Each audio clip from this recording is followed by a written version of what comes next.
자, 이번엔요. 어떻게 생각하십니까? 순서를 진행해 보겠습니다. 패널 네 분의 속 깊은 판단을 들어봅니다. 보시죠.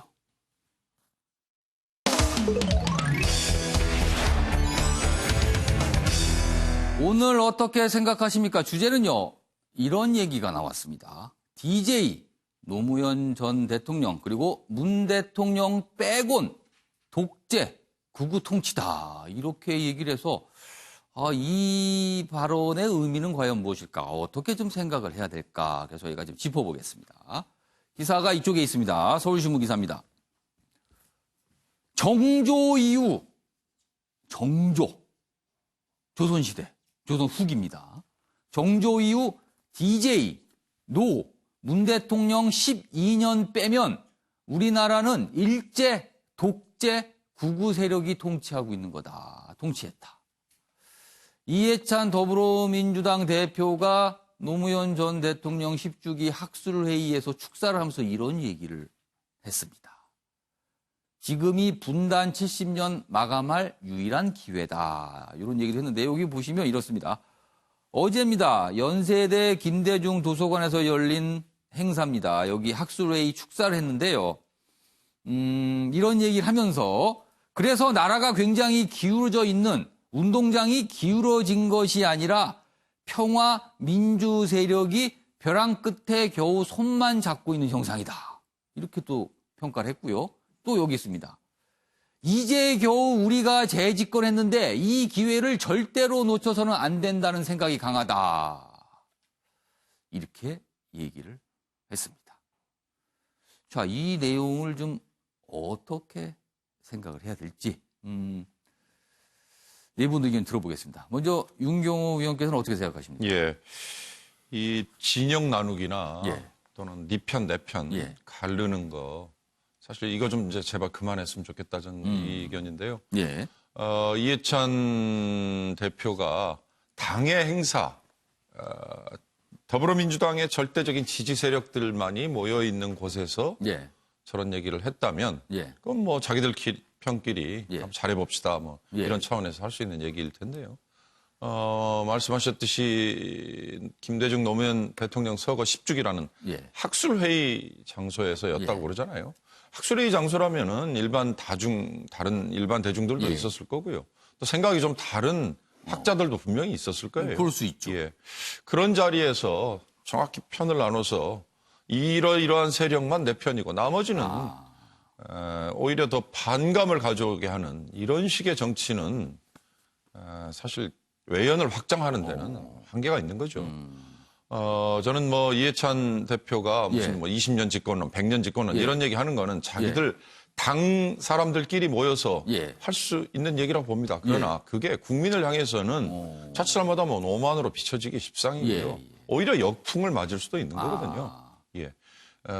예를 들어서 지금 표현한 것 중에 민주평화 세력이라고 그랬는데 민주평화 이 둘 다 얼마나 좋은 표현이에요. 이 민주평화 세력이 어디까지가 민주평화 세력이고 어디는 아닌지에 대해서 뭐라고 규명을 하겠습니까? 그러니까 제발 다시 원점으로 돌아갑니다만 진영 나누기, 편 가르기 이것만으로는 오히려 더 반목, 갈등만 더 커지는 거지 화해와 미래를 향한 행보 이거는 불가능하다. 그 점을 좀 말씀드리고 싶습니다. 부적절하다라고 보시는 거예요. 이런 표현을 왜 했을까? 자, 한민숙 교수께서는 어떻게 생각하십니까? 이 자리가 기본적으로 이제 김대중 전 대통령과 노무현 전 대통령을 기리는 자리죠.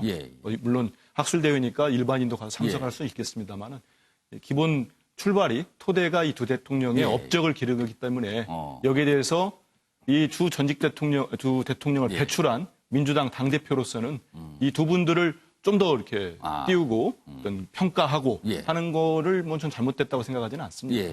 그리고 그분들의 업적을 충분히 강조할 필요가 있고요. 그러면서 다시 이번에 세 번째로 민주당이 배출한 문재인 대통령까지 이렇게 얘기를 할 수 있는 건데요.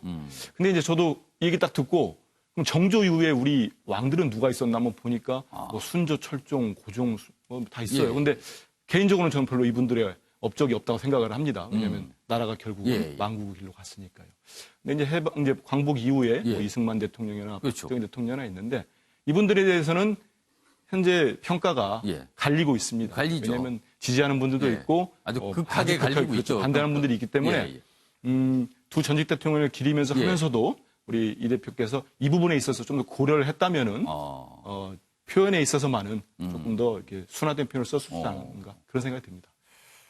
가만히 보니까요. 물론 저 상징적인 어제 그 행사가 이제 김대중 노무현 대통령 서거 10주기니까 두 대통령에 아마 집중을 많겠죠. 근데 그 앞에 있던 대통령 이른바 이제 YS 김영삼 전 대통령이라든가 거기는 또 빠졌어요. 그렇다면은 그쪽에 계신 분 입장에서는 이 발언은 뭐지라고 또 생각할 수도 있을 것 같기도 합니다. 지금 한켠에 생각해 보면요. 자, 이수희 변호사 어떻게 생각하십니까? 뭐 대단히 독선적인 거죠. 우리만 옳다라는 거니까. 그게 결국 저는 내년 총선이나 예. 민주당의 장래에 저는 독약이 될 거라고 보입니다. 독선에서 나오는 부작용들을 예. 우리는 뭐 이미 봤었고요. 예. 그냥 그러니까 또 한편은 이해찬 대표께서 예. 7선 의원이시죠. 예. 저런 생각으로 의정활동을 쭉 해왔을 때 상대당에 대해서 어떤 감정과 어떤 시선으로 봤을까. 어떤 시선일까요, 그럼? 그러니까 뭐 하늘 아래 같이 하늘을 두고 있을 수 없는 족속이라고 보지 않았을까. 그런 생각까지 드는 거죠. 설마 뭐 그렇게까지 100년 집권, 뭐 할까요? 20년 집권 하는 거 봐서는. 예. 그래서 저는 좀 섬뜩하다는 생각도 들고. 예. 그래서 뭐 말씀하신 대로 진영을 나누고 뭐 이런 것도 예. 있지만 좀 이제 원로가 되셨으면. 예. 품이 더 넓어지고. 예. 예. 좀 용서나 통합이라든가 이런 화두들을 계속 던져야지. 예. 이제 바꿔야 된다. 우리만 옳다. 참 안타깝습니다. 원로를 쳐다보는 국민의 한 사람으로서. 알겠습니다. 자, 김수민 평론가는 어떻게 생각하십니까?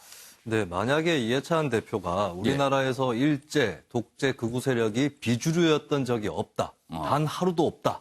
이렇게 얘기하셨으면 저는 동의했을 거예요. 예, 결코 뭐 정권을 누가 잡든 간에 계속 주류였던 것은 사실이죠. 헤게모니를 쥐고 있다라고 할 수 있는데 문제는 이제 219년에 달하는 그 세월 중에 노무현, 김대중, 문재인 12년 정권에 대해서만 긍정평가를 하는 것처럼 보이거든요. 근데 이것은 민주화 운동이나 이쪽에 대해서도 좀 평가절하한 거예요. 왜냐하면 민주화 운동 세력이 집권을 직접 못했더라도 시민들과 함께하면서 운동을 하는 것 자체로 정권에게 영향을 끼칠 수가 있었고 그리고 제가 이제 회색지대까지 일도 양단이라고 써놓은 이유는 노태우, 김영삼 정부는 그럼 뭐냐 했을 때 물론 비판할 수 있고 많은 국민들이 비판을 하지만 이를테면 노태우 정부는 어떻게든 남북 대화에 물꼬를 텄던 정부이기도 하고 토지 공개념이라든지 사뭇 진보적인 개념까지 경제 정책에 녹여냈던 정부이기도 합니다. 김영삼 정부 역시도 최초의 문민 정부라는 그런 또 영예가 있는 정부인데 두 정부 일단 87년 민주화 이후에 탄생한 정부들인데요.